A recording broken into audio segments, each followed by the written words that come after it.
I recently caught a non-rev flight to London, toured Christopher Ward headquarters in Maidenhead, grabbed this watch, and flew straight back after just a few hours on the ground. This is either watch journalism or a cry for help, because Christopher Ward offered me something I couldn't resist, the first look at their new collaboration with Pan American World Airways. Here comes the briefing on the C60 Clipper GMT, a limited edition watch built to evoke the golden age of air travel without ending up at the gift shop next to a spinning rack of neck pillows. This is pilot watch Gouge. A lot of so-called aviation watches run on fumes, relying on borrowed interest and vague, made-up heritage stories. This one feels different because Pan Am isn't just an airline logo, it's the cultural shortcut for jet-age glamour, the unofficial flag carrier of cool. Pan Am shows up everywhere. James Bond flies Pan Am to Jamaica. Indiana Jones flies on a Pan Am flying boat. Even 2001, A Space Odyssey has Pan Am taking people to the moon, because when Hollywood needed the glamour of flight, they rented Pan Am's vibe. But Pan Am has real watch history too. Remember, the original Rolex GMT Master was developed in collaboration with Pan Am in the mid-1950s. So it's natural to ask, is this legitimate? Or is it just another sticker on a dial? British watchmaker Christopher Ward, in collaboration with Pan American World Airways, is releasing the C60 Clipper GMT, a 707-piece limited edition celebrating the jet age and what they call Pan Am's spirit of discovery. That number isn't random. On October 26, 1958, Pan Am launched the first commercial jet-powered transatlantic service. They flew a Boeing 707 named Clipper America from Idlewild, now JFK, to Paris Le Bourget, and basically invented the jet age.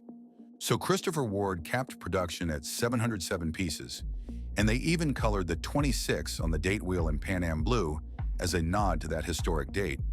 Priced at £1,450 or $1,995 or €1,895 on the Beta bracelet, it ships with a NATO-style woven strap inspired by Pan Am seatbelts. So that's the headline. Now let's talk about whether it actually earns the aviation tie-in and whether it works on the flight deck. Let's take a beat to talk about what this watch is celebrating. Pan Am basically forced the jet age into existence. After the de Havilland Comet disasters, the industry wanted to play it safe. Turboprops, small steps, zero risk. But Pan Am CEO Juan Trippe didn't do small. In 1955, he dropped a jaw-dropping order, 20 Boeing 707s plus 25 DC-8s, jolting every major airline into a panic. Buy jets now or get left behind. Boeing delivered Pan Am the first 707 in August '58. 10 days later, they're flying scheduled service across the Atlantic like it was a normal thing to do back then. That's what 707 really means here. It's not just nostalgia, it was a high-stakes bet that literally changed the map. Here is the trap with licensed watches. A second name on the dial can add value for collectors. Double signed-over dials are a whole subculture, but it creates absolute disasters when the watch brand and the licensed brand don't match in quality or purpose. Airline licensing only works if the product makes sense for the subject. A pilot's watch, a GMT, a world timer, sure. But a plastic quartz fashion watch with an airline logo? That's how you end up with a watch that dies in a junk drawer. The team's thesis for this watch was simple. What would Christopher Ward have built with Pan Am back in the 50s had Christopher Ward been around back then? To their credit, the team actively avoided the meatball on the dial approach. They resisted the urge to turn this into a billboard. Chatting with the designers in Maidenhead, they told me about how the blue meatball always looked cramped on the watch face. Instead, they kept the dial clean and pushed the Pan Am identity into the subtle details. The rujo, the bezel topography, and the case back. Even the microfiber cloth they've included is on theme. Pan Am Blue, a Clipper jet blueprint, but it has a mistake on it on purpose. The jet blueprint is printed exactly like the original Boeing flight manual, but they kept the original mistake for authenticity. That's the kind of obsessive I can get behind. Anyway, back to the watch. The star of this watch is the bezel. Not the logo, not the vibes, the bezel. It's a 24-click, bi-directional aluminum insert printed with IATA airport codes, 24 locations pulled directly from Pan Am history. They even flagged Key West, EYW in red, because that's where Pan Am's first flight launched back in 1927. This isn't just decoration, it's a quick and dirty world timer. Set your GMT hand to Greenwich Mean Time, Zulu time. Set the GMT hand to Zulu/UTC on the 24-hour chapter ring, then rotate the bezel so the GMT marker/the triangle, or the GMT city position, lines up with the GMT hand. Now every airport code points to its local time on the 24-hour chapter ring. Read it straight off. But this bezel is a time zone cheat code, not an atomic clock. World time/city ring systems are inherently simplified. They assume clean whole hour offsets, and they do not do daylight saving time for you. So if a place is on DST or it's one of those half-hour/45-minute weirdos, you need to add or subtract the extra offset yourself. Quick watch nerd aside. They went with aluminum, not ceramic on purpose.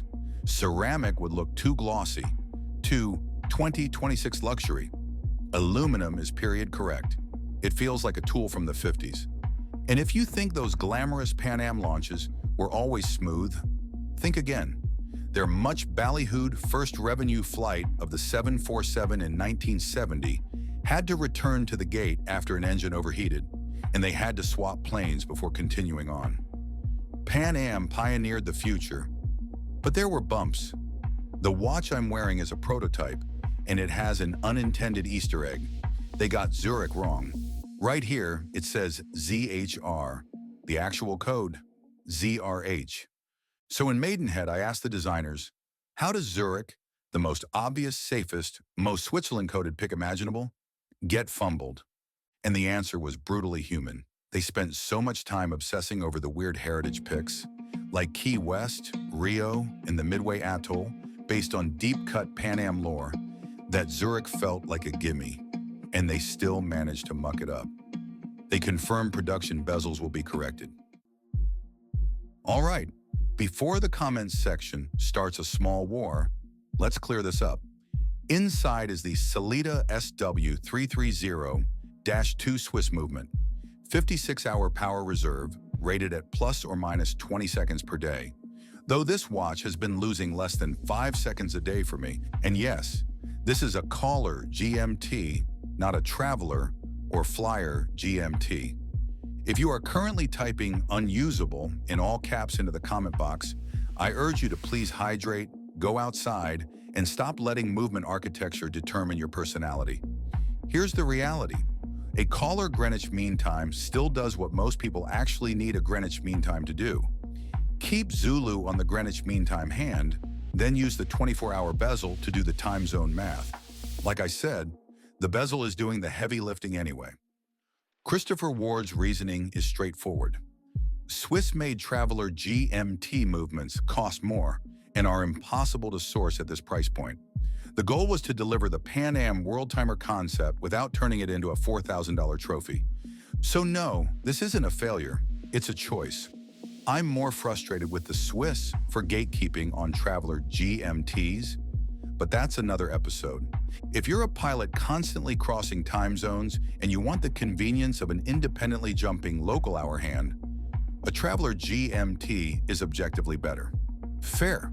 But for everyone else, and especially anyone anchoring to Zulu, this setup is absolutely functional. And honestly, it's kind of period correct for a watch that's channeling mid-century jet age travel. This watch is full of quiet flex details. First, the seconds hand counterbalance. It replaces the standard Christopher Ward Trident with a Boeing 707. It's a small thing, but it's tasteful. The hands and indices are filled with super luminova grade X1 old radium colored lume. It's meant to glow like a 1950s instrument, not like a rave. Under the hood, it keeps 300 meters of water resistance. Because remember, Christopher Ward is building this on the C60 chassis, a legitimate dive-capable platform. And then the strap. They've included a woven strap made from material inspired by Pan Am seatbelts. The designers showed me how they actually tried to source real vintage seatbelt material, but most of it was too degraded to be safe. So they worked with their supplier to recreate the weave, the striping, and the texture. The Bezel bracelet also has push-button micro-adjust in the clasp. Wrists swell at altitude. Tap the button, bump it a notch, keep moving. Also, and this is rare, both the bracelet and the strap have quick-release hardware. That matters if you actually plan to wear this, swap it, and travel with it. Finally, the case back. The Pan Am blue meatball globe is deep stamped on the screwed-down closed back. Each piece is serialized too. I still maintain this is the best logo ever. So, does it land? It's not a pure pilot's instrument. It's a great-looking travel watch with a clever bezel that makes time zones fast and intuitive, provided you don't get a headache calculating daylight saving offsets. In a cockpit, a Traveler GMT would be better, but this still tracks Zulu time faithfully with a 24-hour chapter ring. The watch looks great in bright sunlight, and I like the Lume in the dark, but it struggles in the twilight. In that in-between lighting, dusk, or a dim cockpit, the lack of contrast on the dial can make it muddy. It's not a deal breaker, but for a watch obsessed with function, it's a miss. But as a design object, Christopher Ward did the hard thing. They built a watch that works even if you don't care about Pan Am, and then layered the identity and heritage into the right places. Pilots, flight attendants, and even civilians have all complimented the look of this watch to me out in the wild. As a licensed collaboration, this is how you do it. The brand matches the product category, the quality matches the price, and the execution feels solid. Yes, there is a nostalgia tax. You are paying for a story. But at least it's a story with real aviation and watch history, not just vibes. If you've ever looked at a vintage Pan Am poster and thought, they don't make them like that anymore? Well, Christopher Ward just did. This watch dropped at the same moment this video went live. 707 pieces, obviously, and it's first come, first served. The team in Maidenhead has a pool going on how long the Clipper will be available. Will it be like a 314 flying boat from San Francisco to Hong Kong? Or will it be more 747 from New York to London? If you're buying it, get on it. If you're not buying it, you can still appreciate a collaboration that didn't insult your intelligence. Drop a comment below. Is a Collab GMT a deal breaker for you? Yes or no? And while you're down there, tell me, what is the best airline watch collaboration of all time? Thanks for watching. Remember, keep your speed up and your crown screwed down.